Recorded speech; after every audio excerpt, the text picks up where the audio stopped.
Royal Navy is here. Challenge 7 other warship nations. Wreak havoc with British cruisers.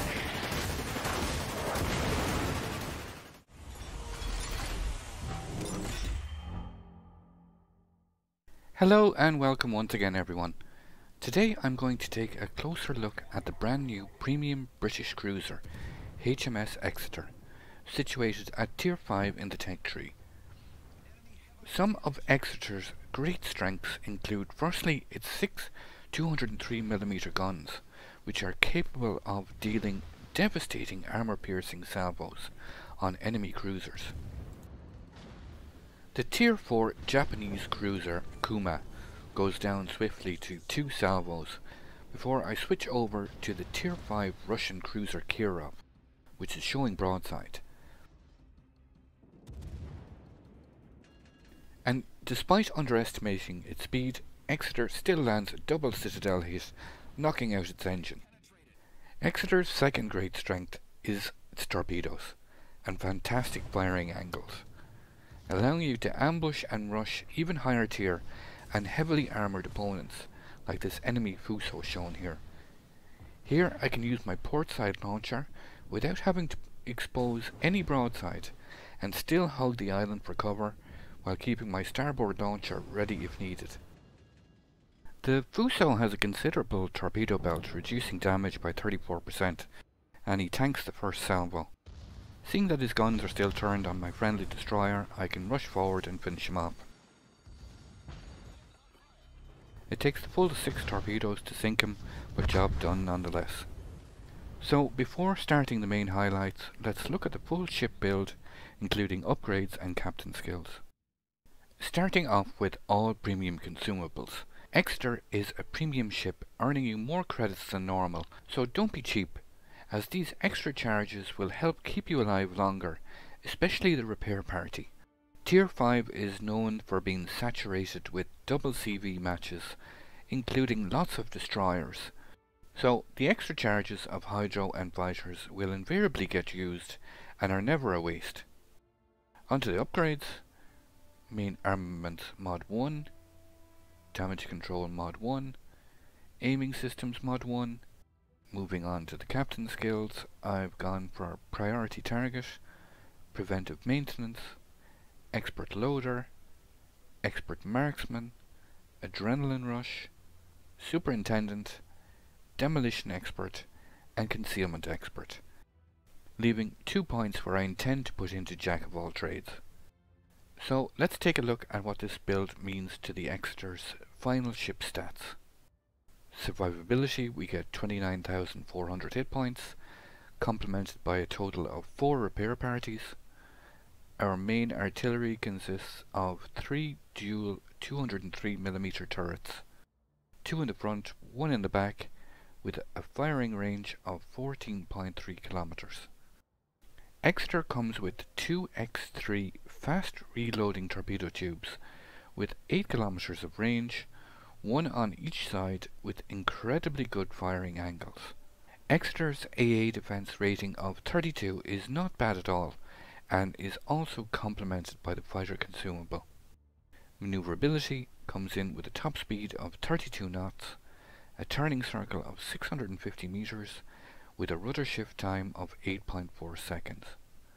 Finally, Exeter's concealment rating of 73 means a detectability range from sea is 9.6 kilometers and 5.8 kilometers from aircraft. Before I start the main commentary, I'd like to remind you to like and subscribe, as it really helps to gauge feedback. I hope you all enjoy the video.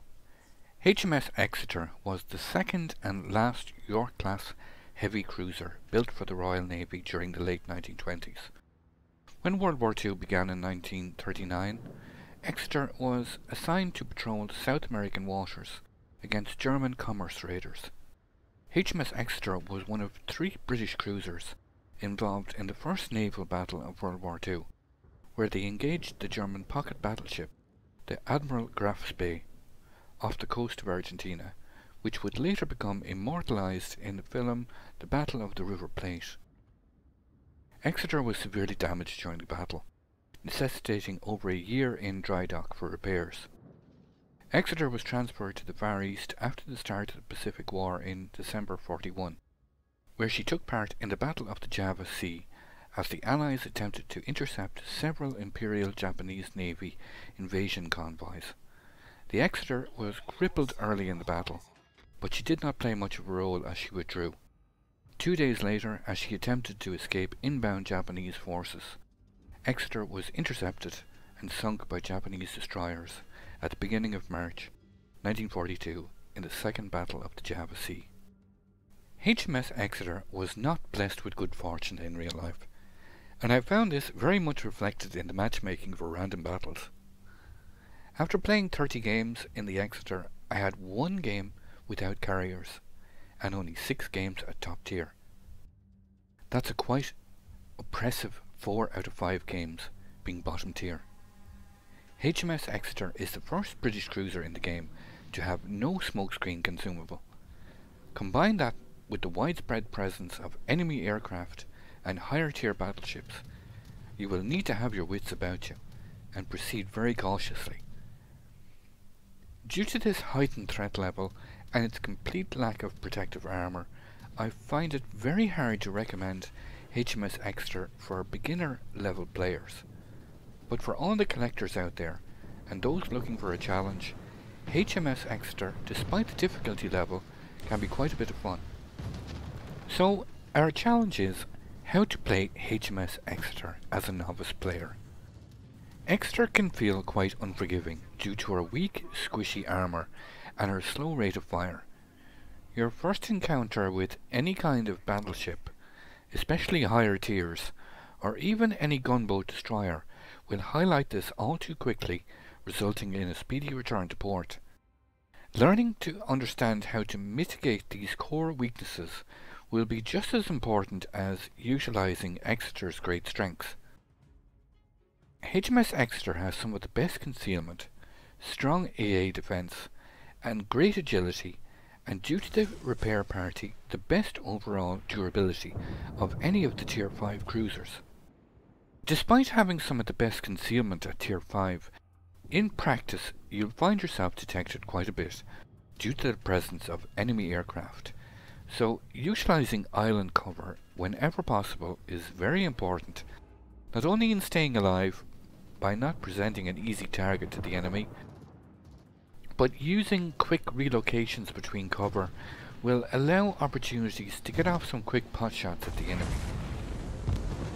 Due to the slow reload time of Exeter's 203mm guns, catching your enemy by surprise, using simple ambush hit and run tactics to alpha strike your opponents will be key to getting your best results.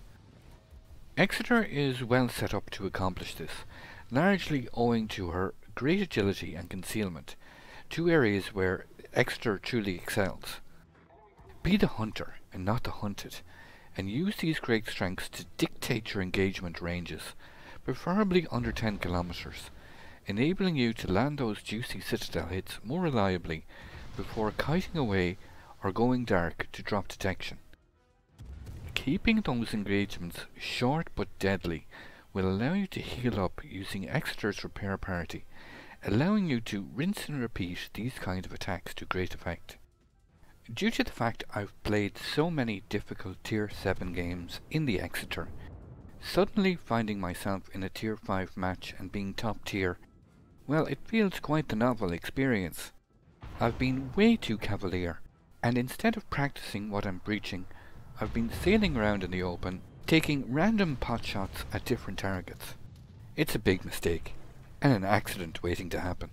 The carriers have each taken a turn and come after me, but so far I've escaped relatively unscathed. It's time to buckle down and play sensibly. I've regained island cover, which will give me the opportunity to engage those exposed targets while covering my own angles from the majority of the enemy fleet. Taking some quick pot shots at this enemy Exeter there at the rear, almost at 13 kilometers. Exeter's armour-piercing shells suffer from a lot of air drag, and aiming at targets at longer range will require much more lead and will result in less penetrations. Enemy Karlsruhe is next and is within our perfect kill zone range. He turns in at the last second, resulting in just under 3k damage, and is quickly finished off by my friendly Orion. Enemy Exeter is still showing broadside, so I quickly get off another salvo. But he's playing smart and has drastically killed his speed, thus managing to avoid every shell. I can see now a number of cruisers are pushing down my left flank, and this is exactly the kind of fight I want to be taking with the Exeter. To be able to catch the enemy off guard, exiting quickly from cover to be able to utilise the high alpha strike potential of the Exeter's 203mm guns. The Japanese cruiser Kuma is charging forward and will be my first target.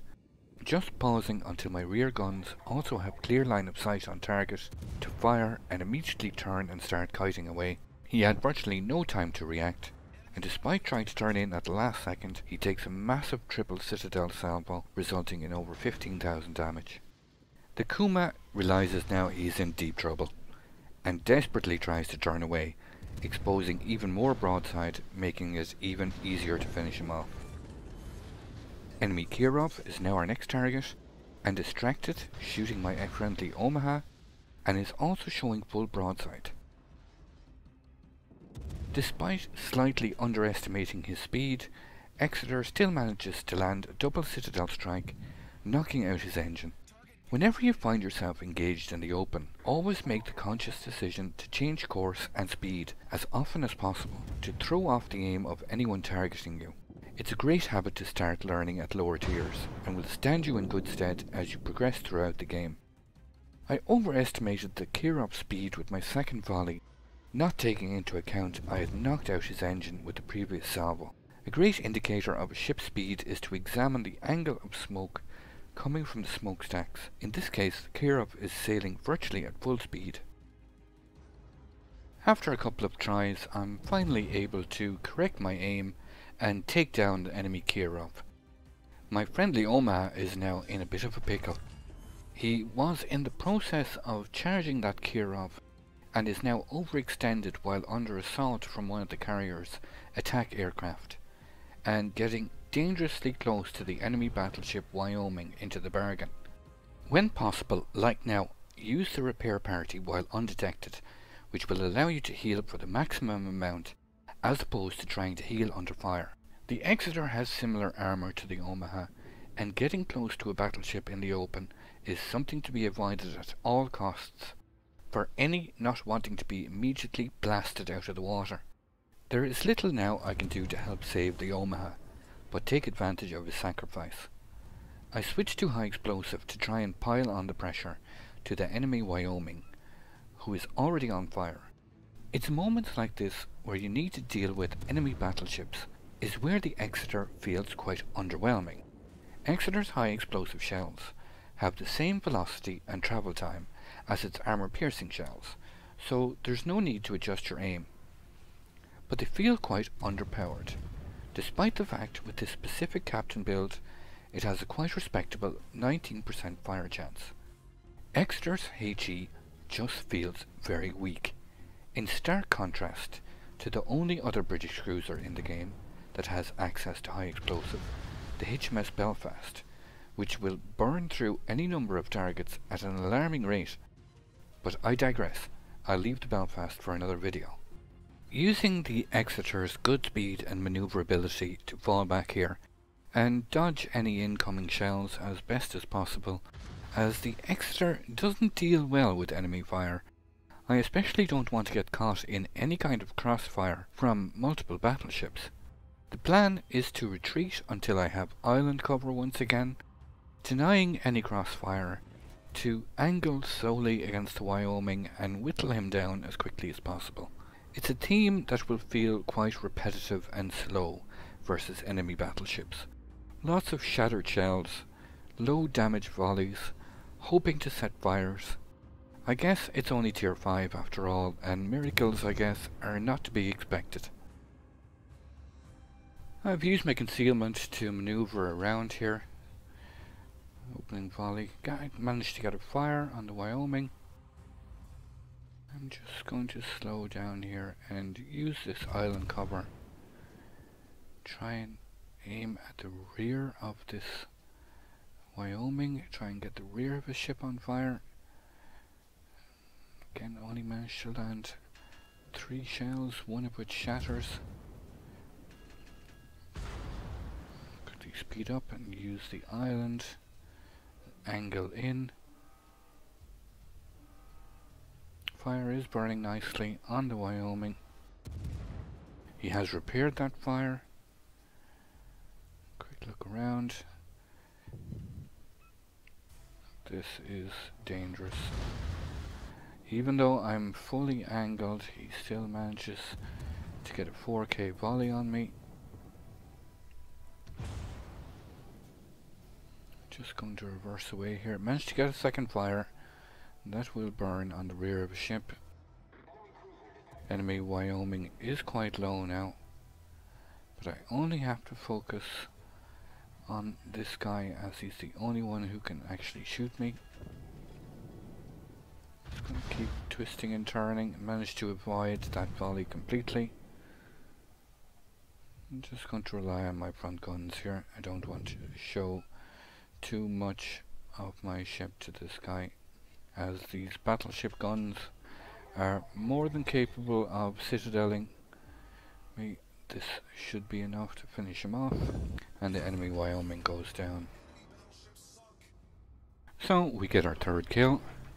Now's a good time to use our damage repair party,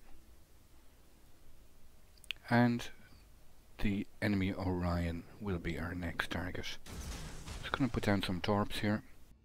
It is a signature characteristic of the British cruiser and destroyer line. You are able to single fire torps, but I just chose to put down a widespread there.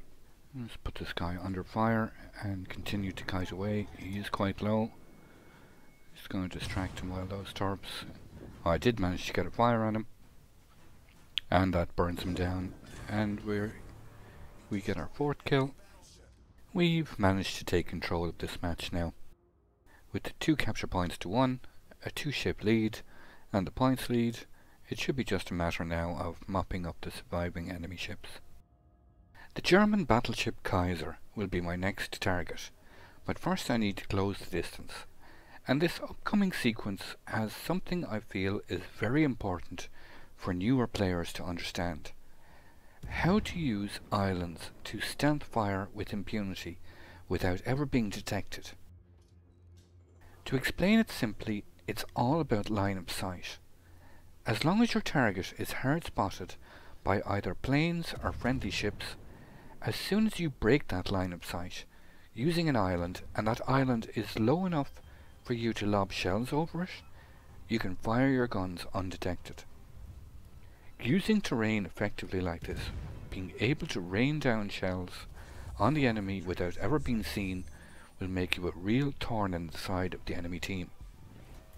As soon as the Kaiser emerged from behind that island, I was in direct line of sight again and immediately detected.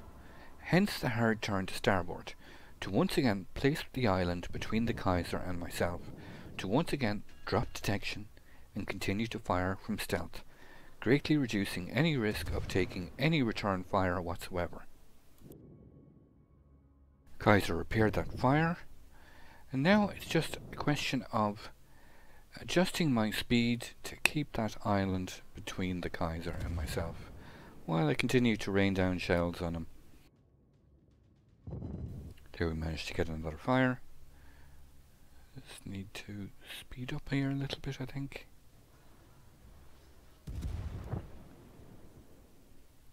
Our carrier has taken a chunk out of him as well. Just need to speed up here a little bit. We do have a fire burning. Just going to try and aim at the rear of a ship. Try and get an additional fire. There we go. We get the Confederate achievement. We have 2 fires burning now on the Kaiser, and